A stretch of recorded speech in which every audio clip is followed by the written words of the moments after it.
তোমরা তো অনেকে অনেক রকমভাবে সিঙ্গারা বা সমোসা বানিয়েছো। আজকে সিঙ্গারা বানাবো একদম সহজভাবে, ঘরে থেকে সামান্য কিছু উপকরণ দিয়ে একদম খাস্তা মুচমুচে দোকানের মতো সিঙ্গারা বানিয়ে নিতে পারবে। চলো বন্ধুরা, আজকে রেসিপিটি দেখে নিই। তো প্রথমে এখানে আমার লাগছে 1 কাপ মতো ময়দা, আর দিয়েছি স্বাদ মতো লবণ, আর কালো জিরে দিয়েছি হাফ চা চামচ মতো, আর এখানে দিয়ে দিলাম 1 চা চামচ মতো বাটার। তোমরা চাইলে এখানে ঘি অথবা সাদা তেল দিয়েও করতে পারো। তো এখানে বাটারটা খুব সুন্দরভাবে ময়দার সাথে মিশিয়ে নিতে হবে। এই সিঙ্গারার এই ডোটা তৈরি করাই মেন, তাহলে বুঝতে পারবে যে কতটা ক্রিসপি মুচমুচে হবে বন্ধুরা। তো এইটা একটু ধ্যান বা খেয়াল রেখে করতে হবে। তো দেখো বন্ধুরা, এখানে খুব সহজেই কিন্তু এই আটার ময়ন দেওয়াটা পারফেক্ট হয়েছে। যখনই তোমরা হাতের মধ্যে ডালা করবে দেখবে খুব সুন্দরভাবে মুঠো বেঁধে যাচ্ছে, আবার খুব তাড়াতাড়ি মুঠোটা যখন ভাঙবে ভেঙে যাচ্ছে।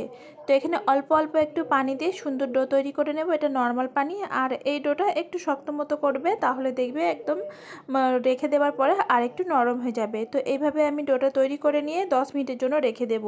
তার মাঝে এখানে আলুর স্টাফিংটা তৈরি করে নেব, যে সিঙ্গারার পুরটা সেটা তৈরি করে নেব।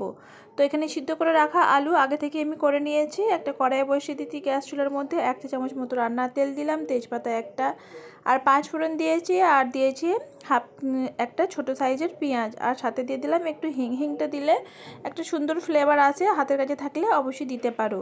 তো পেঁয়াজটাকে হালকা নাড়াচাড়া করে তার মধ্যে দিয়ে দিলাম 1 চা চামচ মতো আদা রসুনের পেস্ট, হাফ চা চামচ হলদি পাউডার, লঙ্কা পাউডার, জিরা পাউডার, আর ধনে পাউডার, আর সামান্য দিয়ে দিচ্ছি টেস্টের জন্য চিনি। আর লবণটা এখন আমি দেইনি, যখন আলুটা দেব তখন লবণটা দিয়ে দেবো। আর সিদ্ধ করে রাখা আলুটা দিয়ে দিচ্ছি। তোমরা সিদ্ধ করে রাখা আলু এভাবে বানাতে পারো, খুব সহজেই হয়ে যাবে। বাদামটা তোমরা ওই কড়াইয়ের মধ্যেই প্রথমে ভেজে তুলে নিতে পারো, যেহেতু এটা আমার মিস্টেক হয়ে গেছে বা ভুল হয়ে গেছে, তার জন্য আরও আলাদাভাবে বাদামটাকে ভেজে নিচ্ছি। আর বাদামটা অবশ্যই দেবে, আর সবার ঘরেই কিন্তু কম বেশি এই বাদামটা থাকে। তো এখানে দেখো বাদামটা খুব সুন্দরভাবে ভাজা হয়ে গেছে, তুলে নিয়েছি। তো এবারে আমি এই আলুর মধ্যে ভেজে রাখা বাদামটা দিয়ে দেবো। আর এই সিঙ্গারার পুরটা তৈরি করতে একদম কম সময়ের মধ্যে বানিয়ে নিতে পারবে, আর কোনো ঝামেলা নেই। একদম সহজভাবে আমি দেখানোর চেষ্টা করেছি, এতে করে তোমরাও যে কোনো সময়ে আর চটজলদি বানিয়ে নিতে পারো। স্বাদ মতো লবণ দিয়ে খুব সুন্দরভাবে একটু মিশিয়ে নেব।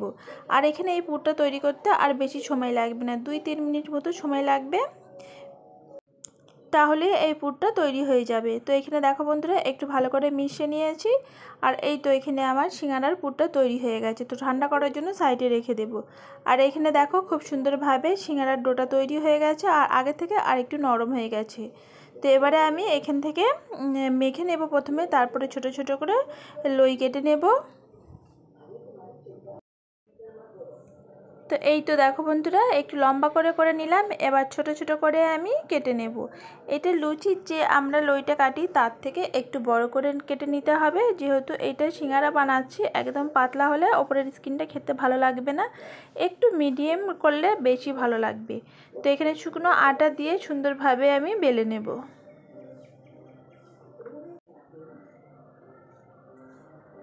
তো এই দেখো আমি এইভাবে বেলে নিচ্ছি, একটু বড় মতো হবে, যেহেতু এটা দুটো ভাগে ভাগ করে নেব।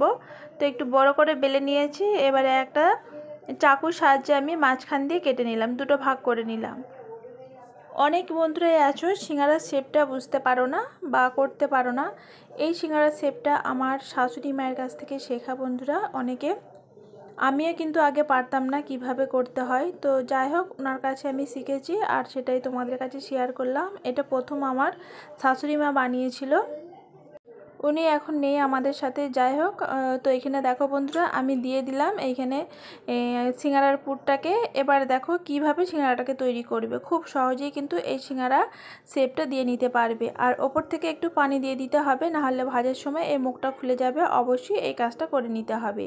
তো দেখো বন্ধুরা, ওই মাথায় একটা আমি ভাঁজ দিয়ে নিলাম, ভাঁজটা দেখেই বুঝতে পেরেছো। এবার ওই সাইড থেকে টেনে এই ধারের মুখটাকে জয়েন করে নিতে হবে, তাহলেই দেবে খুব ইজিভাবে এই সিঙ্গারা শেপটা চলে আসবে। তো সিঙ্গারা যখনই বানাই না কেন, তখনই কিন্তু আমার শাশুড়ি মায়ের কথা মনে পড়ে। তো আসলে উনি আমাদের সাথে কি এই দুনিয়াতেই নেই। আল্লাহ ওনাকে জান্নাতবাসী করুক। আর এখানে দেখো বন্ধুরা আরও একটা আমি দেখে নিলাম, দেখে দিচ্ছি। তোমরা দেখে অবশ্যই বুঝতে পেরেছো যে সিঙ্গারাটা কিভাবে তৈরি করা।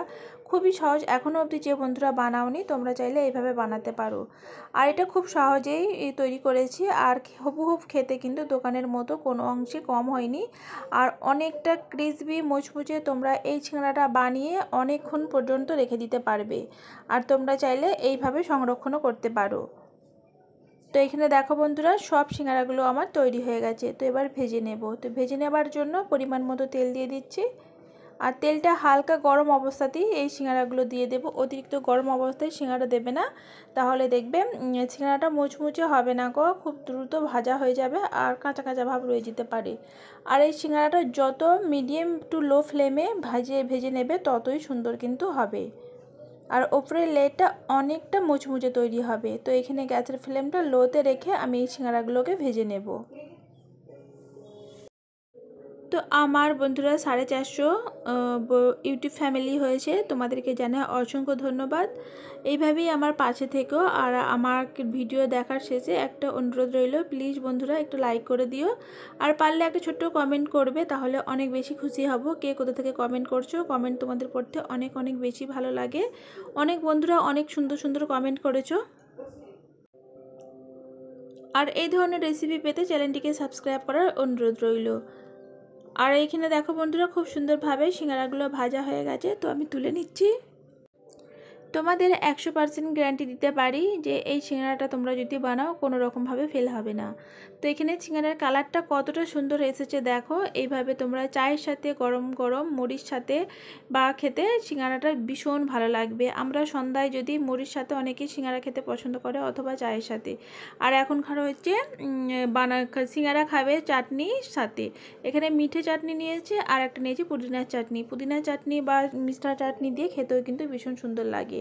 আর এখানে দেখো বন্ধুরা অনেক সুন্দর হয়েছে আর কতটা ক্রিসপি হয়েছে বুঝতে পারছো তো। এইভাবে তোমরা একবার বানিয়ে দেখো আর সকলের সাথে এনজয় করো। তো এই বলতে বিসমিল্লাহ বলে আমি একটু খেয়ে নিলাম, আর খেয়ে ভীষণ ভীষণ মজা হয়েছে। আর এতক্ষণ আমার সাথে থাকার জন্য অসংখ্য ধন্যবাদ। আবারও চেষ্টা করব নতুন নতুন ভিডিও নিয়ে আসতে। তো আর বেশি বড় করব না, এখানেই শেষ করব। সবাই ভালো থাকবে, টাটা।